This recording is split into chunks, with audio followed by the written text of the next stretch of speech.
Are we finally getting Asuka versus IYO Sky dream match? But also, is Naomi actually injured? What is going on her not getting cleared? Charlotte smashes Chelsea Green right into a birthday cake. Bayley teases the return of Ding Dong. Nia Jax and Lash Legend clash of giants in NXT. And Mercedes Moné has new #1 contender Alex WINDSORRR. Yeah, her push has been crazy. Welcome everyone to Ring the Bell. This is DS and this is your Women's Wrestling Weekly. This week's going to be such a good week because we have some exciting interviews happening this weekend in Vegas with Natalya and Jazz, so make sure you submit your favorite moments with them in the community section. And we've also got Katie Lea Burchill interview dropping later this week too, so get ready for that. Hit that subscribe button. Let's get into SmackDown. So SmackDown was all about the Entourage, our favorite new tag team, because we got Alexa Bliss' birthday party, which also doubled as a team celebration for the championship win. And Charlotte is perfecting her Tsundere realness, being so extra with the custom cake, the party, everything. And she turned the tables from now meme famous 2021 segment and presented Alexa with the gift this time. And she brought back Charlie, the fugly ass doll Alexa gifted her back in 2021. Rewind. Do you remember Charlotte like decapitating and skinning Lily alive back in 2021 too? Do you remember that? As much as I hate these dolls with passion, and to everyone who suggested that I should have Lily doll in my Ring the Bell studio, I do not want to get cursed, so please know. This segment was indeed cute. Kind of cringe, but really cute either way. And I think Charlotte's like living for this, so happy for her. Anyway, Chelsea Green comes out to crash the party with Piper Niven and Alba Fire, and she's so good at the mic, even dragging her own people, the Canadians. And Celine Dion, what does Celine Dion do wrong? So this turns into Charlotte Flair versus Chelsea Green match, even though Chelsea did not want it. And I gotta shout out, both gears look so cute, but I gotta especially have to say Charlotte's pink gear with a little bit of a green touch. So delightful, so fresh. She's serving so much fashion, I'm kind of obsessed. Anyway, Chelsea hits Charlotte with Superplex and orders Secret Harvest to bring in the Charlotte and Alexa's ginormous cake for her to hit Charlotte with Unprettier. But this all backfires with Alexa taking out Alba and Piper, and Flair reversing Green's Unprettier with an Unprettier of her own into the cake, and she finishes Chelsea with Figure 8.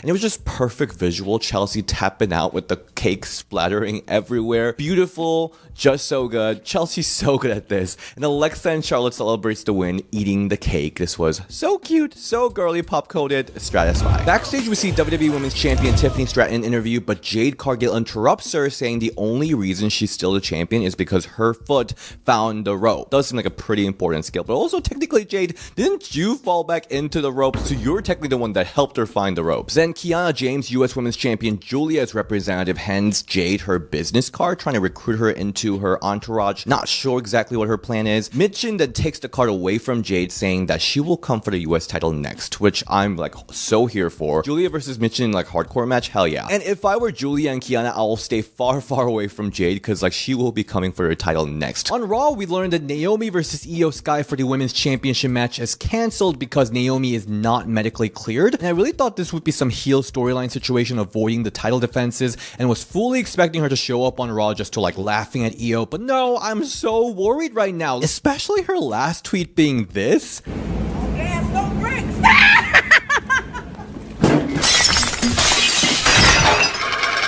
Really hope everything's okay, because she is literally having the best time of her career. Anyway, so instead we have this IYO Sky versus Roxanne Perez singles match, and before the match in the Gorilla, Asuka and Kairi come up to IYO and see if she needs some help to even out Raquel, but IYO politely declines. By the way, I'm loving that we're hearing them speak more instead of just having them have a mouthpiece. And this match, holy shit, this match was everything. Honestly, this was the Roxanne I was waiting for on main roster, because back in NXT, she was really bringing out like great matches with everyone she was in the ring with. So I like vividly remember watching that SummerSlam tag match, and I was like, I know Roxanne can do a lot more elevated stuff than this like generic tag match, and she definitely brought it here. She came to play with IYO, which was amazing. Like, they were here having so much fun creating magic together. IYO, as always, is just so charismatic, but I love that she's really connecting with the crowd. I mean, there's like so many good moments, but we have to talk about that moonsault because that was crazy. So Roxanne blocks IYO's moonsault, but IYO lands on Roxanne's like face, which was crazy, but Roxanne does not care. She like stands up to do her next thing. Props to Roxanne. This was wild. Just their chemistry was so good. This was like the last minute like impromptu match because of the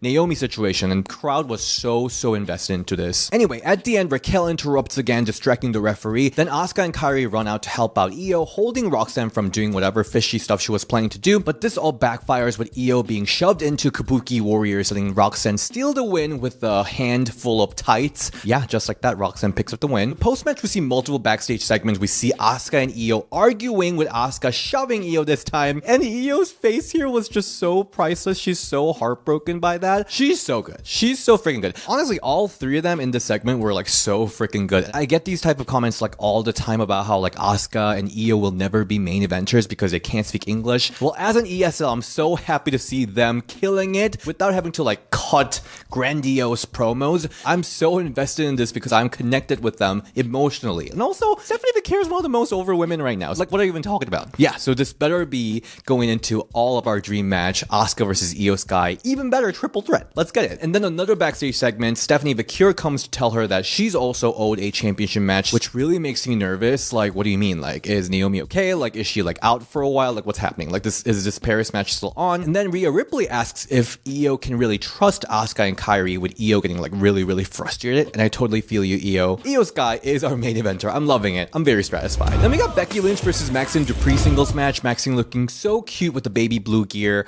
This was a cute match. Becky does her like Beth Phoenix Glamazon thing, like, get out of my ring, you do not deserve. And even like playing with her a little bit, hitting backsploder after backsploder, which eventually fired up Maxine to fight back with some cute moves. But ultimately, Becky locks Maxine up and disarm her to tap her out. Then she attacks Natalya, who's looking out for Maxine after the match, which I really loved. Like Natalya versus Becky Lynch match, they're always so good, but with how hungry Natty has been lately, especially like all the crazy stuff she's been doing as Natty outside of WWE's Natalya, like it will be so good if they actually have a match. I wonder if Natalya will also be added to Clash of the Paris match with Nikki Bella, or what the situation is. But I think with Nikki like regularly training with Natalya, her being in a match with Nikki and Becky, I think that's going to be a really good choice. Then we see this like cinematic interview with Bayley where she's basically like super depressed about what's happening lately, and she talks about how she's been a role model for many women and resource for a lot of the women backstage, but now she's alone, she has nothing to show for, she has no championship, and she just feels like nothing. She feels worthless, and she blames herself. She thinks it's all her fault. And at the end of the promo, she has a bit of a headache with the screen going to black with the ding dong sound, which I'm so excited about. I'm such a big fan of ding dong era of Bayley. Like, that's my favorite era of Bayley. She just has so much fun with it. And then we see Lyra Valkyria reacting to this interview, being all like, this is not my fault. She's the one that messed up my career. This is not my fault. I had nothing to do with this. How very Jinsky of her. In NXT, we got Kalani Jordan versus Blake Monroe. I'm still obsessed with Blake's entrance. By the way, this is so cute. The match was really fun. Kalani's insane acrobatic moves gelled really well with Mariah's more vicious style. I also just love how diva Mariah is, giving the entire match from the entrance to during the match, just showing so much love to Maybelline sponsorship. And this ended in a count-out victory for Kalani when Jordan Grace with neck brace returned and essentially like scared Monroe into girl bye retreat mode. It was kind of funny though that her car was like ready to go. The driver was like on the queue, ready to leave the moment Jordan Grace come out. I guess her assistants are on point. This was a fun match. I'm satisfied.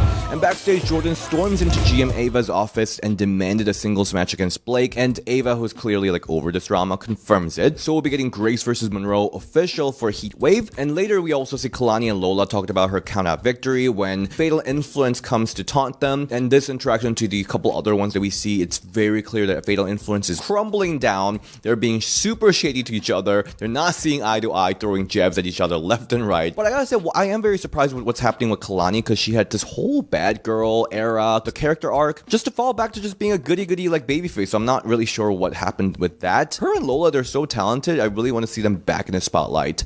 And I think it's time. It's really their time. Then we got this 2K25 randomized realness match, Nia Jax versus Thea Hale, which I knew it was going to be so good. Honestly, like props to Nia, because the little offense that Thea got to have in Nia made sure to make them look great. That like Tornado DDT looked amazing. But basically this was more of a squash. Nia put Thea away with Annihilator, and post-match Nia starts shit talking about Lash Legend, with Lash Legend storming out for a brawl, and we're totally gonna skip over the little promo she did because like she kind of fumbled it. That force breaks under when my pressure. But also it's okay, it's like more realistic. When I'm heated, ready to fight, I'm not gonna be like eloquent trying to come up with like word puns like irresistible force. I resist the fist. Then we get NXT Women's North American Championship Sol Ruca versus Tatum Paxley. And you know I'm a total Tatum Paxley super fan. She's just so good, but so many people are sleeping on her. She was so good here, so please watch this match. And don't even go to the comments and like, what about Sol? Like, we all know Sol's great. She's a freaking double champion, even though I think WWE scrapped Speed Championship. So Tatum was so good here. That Enjigiri, the springboard twisted moonsault was so clean, amazing. And the top rope neck breaker was so amazing too. She's just so talented. And she like nails her character too. Anyway, we see Nia and Lash, who were still brawling backstage, come back out crashing this match around the ringside and using this distraction,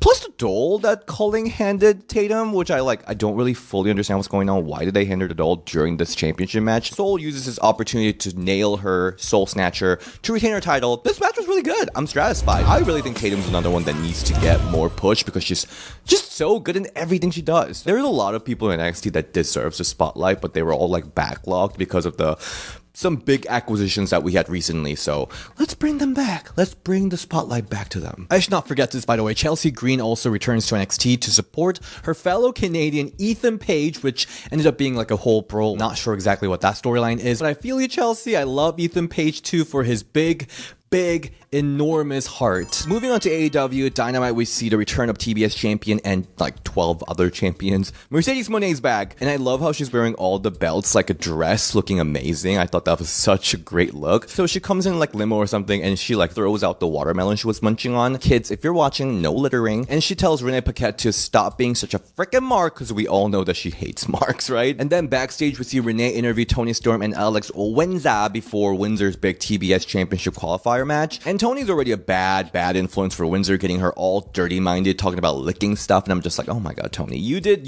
your Tony thing. And they tango out together because this is their like asexual relationship, asexual friendship, whatever. So we got this TBS title 4-way #1 contendership qualifier match.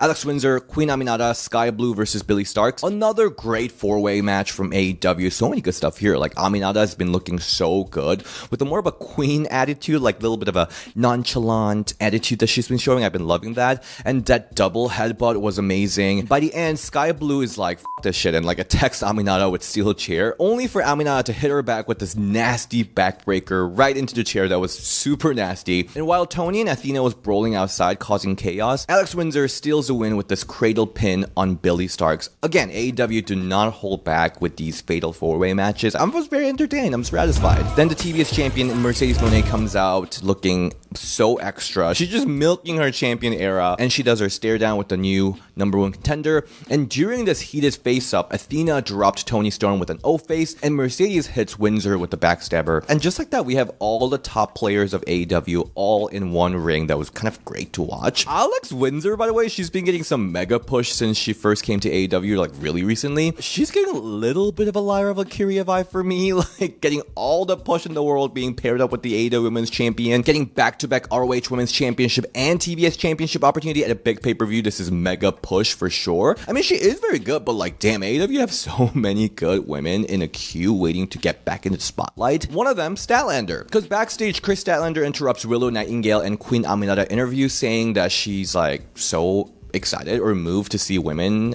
supporting each other. And Willow, just like everyone watching, is like, what are you even talking about? Like, don't talk to me until you actually get serious. Only for Statlander to throw confettis at her. And at this point, I have no idea what's going on with this friendship storyline. Can someone please explain to me, like, what is the storyline here? Like, what's happening? Moving on to Collision, we had a Megan Bayne squash match where she quickly won with a running powerbomb, which always looks amazing. And Penelope Ford is back with her, which is great to see. I was wondering where she was at. Then we had Triangle of Madness versus Queen Aminata, Ty Mello, and Willow Nightingale women's trios match. I mean, this was cute tag match. I love that we had like this photo moments for both teams, but ultimately Triangle scores a win with their tag finisher, which I think looks really cool. Yeah, I think this was a fun match. Again, kind of like unsure what the storyline is, although I really want some direction for a lot of these women. And finally, we got a promo vignette with Harley Cameron where she's like all bandaged up, looking like she had a whole facelift or something, but she had a nose injury and she she goes into her closet, teasing a return with some cute mask character, which I think she's gonna eat. She's definitely giving like Daughter of Camilla vibes. Like she's gonna eat this character so well. So that is it for this week's Women's Wrestling Weekly. Again, we got some big interviews lined up this weekend in Vegas, which I'm so excited about. It's gonna be at the Cauliflower Alley reunion event, which I've never been to, so I'm super excited about that. So go to community tab to submit your favorite moments, and you can find me online at DSHit on Instagram and ring the bell DS on Twitter, and I will see you guys next time. Bye.